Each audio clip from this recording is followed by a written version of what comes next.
አትሌት ገለቴ ቡርቃም ደረሰብኝ ያለችውን ነገር በሰይፉ ፋንታሁን ሾው ላይ የተናገረችውን ሰማሁትና ብዙ የሚያስገርሙ ነገሮች አሉበት። ቬሪ ኢንተረስቲንግ የሆነ ታሪክ ነው የምትናገረው።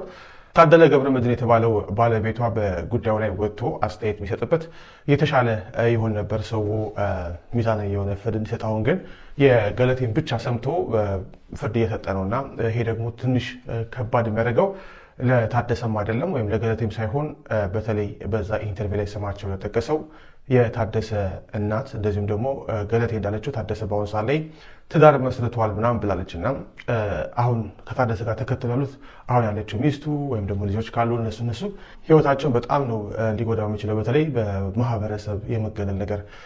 ገለቴ ስትናገር እንደሰማናት እንግዲህ ቤቱን 11 ቤቶችን ነበሩኝ ከዛ ውስጥ 10 ሸጧል ያለችው አንደኛውን የሸጠው ለእናቱ ነው ብላለች። እንግዲህ በ200 ሺህ ብር ነው ምናምን ለእናቱ ሸጠላት። ያው ሸጠ የሚባለው ስሙን ለማዘዋወር ነው።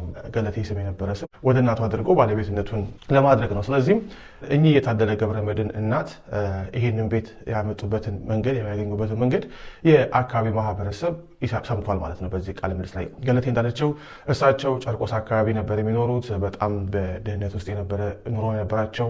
ያንን ኑሮ ማንኪያ እንኳን ሳይቀር ይዘው እንዳይመጡ ብዬ አስተካክዬ አኑሪያቸዋለሁኝ፣ እናቴ ናቸው እየተቀብዬ ብላለች። ባሏ ጠፍቶባት ፍለጋ በሄደችበት ጊዜ እሳቸውም እንዳላገኙት ልጃቸውን ገልጸው ግን እሳቸውን አናግራ ስትወጣ ባሏ ወዲያውኑ እንደደወለና አርፈሽ ተቀመጪ ብሎ እንዳስፈራራት ገለቴ ተናግራለች። ያው እዚህ ጋር ምንድነው የሚታየው? እናትየዋም ተባባሪ ሆነው በገለቴ ላይ ይህንን በደል እንደፈጸሙና እሷ ደግሞ ለሮጬ ያመጣሁትን ሀብት ረጬ እንዲያረኩትን ነገር ብላ በመናገሯ አንደኛ እኚህ ሴትዮ በማህበረሰቡ ዘንድ የሚደርስባቸው ነገር ያሳስበኛል። ሁለተኛው ነገር ደግሞ ይኸው ታደለ ሌላ አግብቷል ተብሏል። እሷም እንግዲህ ዛሬ የግድያ ሙከራ ሁሉ ሊያደርግብኝ ሞክረዋል በሚል የተለያዩ ክሶችን አቅርባለች። ፍርድ ቤትም ቀርቦ ቤቶቹን ምን አረካቸው ንብረቱ የታለስባል በልቼ ጨርሸዋለሁ ብሎኛል ያለችው ብሎ ተናግሯል ለፍርድ ቤት ነው ያለችው። ገለቴ እንደምትለው ታደለን መጀመሪያ ያወቀችው የላዳ ሹፌር ነበር፣ የታክሲ ሹፌር ማለት ነው። ከዛም ሁል ጊዜ አመላለሳት ነበር፣ ልክ እንደ ሹፌር ገንዘብ ተከፍለው ነበረ። ግን አንድ ቀን ለፍቅር ጠየቃት። ከዛ በኋላ በ1999 ዓ.ም ከዛም በ2000 ተጋባን ነው የምትለው።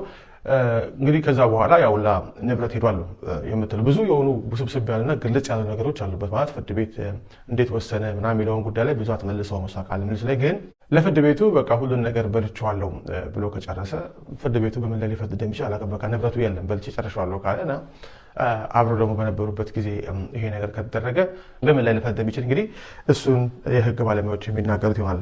ገለቴ የምትለው ጠቅላይ ሚኒስትር አብይ ላይ ነው አሁን መፍትሄ አገኛለሁ ብላ ተስፋ የምታደርገው። እሳቸው ጎዳና ትውጣ ካሉኝ ወይም ደግሞ አትውጣም ካሉኝ ምላሹን ይንገሩኝ፣ ያሳወቁኝ፣ ፍትህ የምፈልገው ከሳቸው ነው ብላለች። ምን አይነት መፍትሄ ጠቅላይ ሚኒስትሩ ሊያመጡ እንደሚችሉ ወይም ፍርድ ቤቶቹን እስከ ጠቅላይ ፍርድ ቤት ሰበር ሰሚ ችሎት ድረስ ሄዳለች ይልች።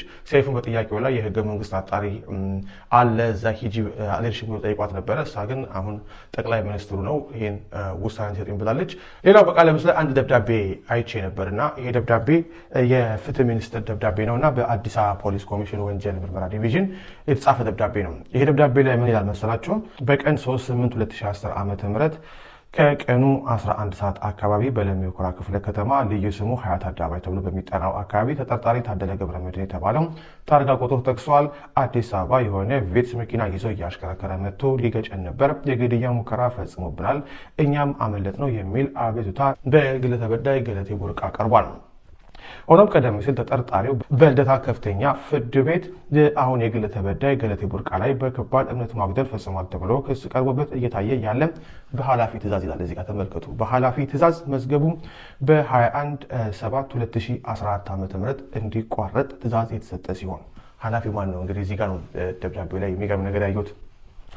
እንዲቋረጥ ትእዛዝ የሰጠ ሲሆን አሁን የቀረበውን የግድያ ሙከራ ወንጀል በተመለከተ ወንጀሉ ውስብስብነት የሌለው በመሆኑ የሚመረምረውና የመጨረሻ ውሳኔ የመስጠት ስልጣን ያለው የለሚ ኩራ ክፍለ ከተማ ምድብ ጽሕፈት ቤት በመሆኑ የምርመራ መዝገቡ ለለሚ ኩራ ክፍለ ከተማ ምድብ ጽሕፈት ቤት በእናንተ በኩል ሽኝ ደብዳቤ እንዲላክና ውሳኔ እንዲሰጥበት እንድታደርጉ ብሎ ይሄ በፍትህ ሚኒስቴር የተጻፈው ደብዳቤ ይናገራልና እዚህ ጋር በግልጽ በእምነት ማጉደል ተከሶ የነበረበት የክስ ፋይል በኃላፊ ትእዛዝ መዘጋቱን በግልጽ ደብዳቤ ላይ ተቀምጧል። ስለዚህ ይሄ ምርመራ ሊደረግበት ይገባል። ማን ነው ይሄንን ያዘው? ኃላፊ ማን ነው የሚለው ነገር ይሄ የግድያ ሙከራው ግን ውስብስብ አይደለም ምናምን ያሉት ነገር ብዙ ጊዜ ፖሊስ ብዙ አይነት የግድያ ሙከራ እንትኖች ስለሚደርሰው አንዳንድ ጊዜም ደግሞ ሰዎች በመሰለኝም አይደለም በግጥምጥሞሽ እንደዛ ያደረጉ ስለሚችሉ ውስብስብነት የሌለው በማለት ጉዳዩን ላለማየት የፈለጉ ይመስላል። እሷ የምትለው እንደዛ ነው፣ ሊያዩልኝ አልቻሉ ነው የምትለው። ዋናው ነገር ግን ገለቴ የኢትዮጵያ ሕዝብ ይወቅልኝ በማለት በደሏን ይዛ አደባባይ ወጥታለች። የኢትዮጵያም ሕዝብ የተቀበላት ይመስለኛል።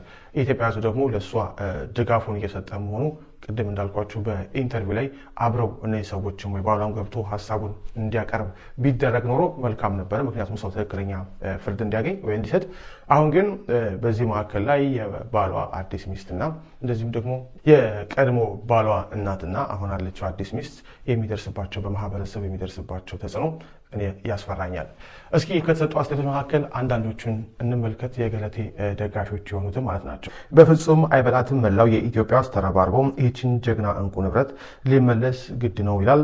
አይዞች ገለቴ በማለት ብቻ አይታለፍም። ይህች የአገር ኩራት ጀግና አትሌት በጣራ ፀሐይ ስትዘረፍ ዝም አንልም፣ የኢትዮጵያ ሕዝብ ከጎንሽ ነው ይላል አንደኛው። ቲጂ ወልዴ የተባሉ አስተያየት ሰጪ ምን አሉ መስላችሁ? ኢትዮጵያዊ ሴት ሚስት ስትሆን አብዛኛውን ጊዜ ማለት ይቻላል የንብረቶች ሁሉ ተቆጣጣሪ፣ አድራጊ፣ ፈጣሪና የፈላጭ ቆራጭነቱ ሚና ሙሉ ለሙሉ ለወንዶች የመስጠት ሁኔታ አለ። ለምን ይሆን ሴቶች ሚስት ሲሆኑ ከወንዱ እኩል ንብረቶችን ሊያውም እሷ ለፍታ ያመጣችው ንብረት ማስተዳደርና መምራት የማይችሉት? ለምን ይሆን? የበታችነት ስለሚሰማቸው ነው ወይ ስለማይችሉ ነው?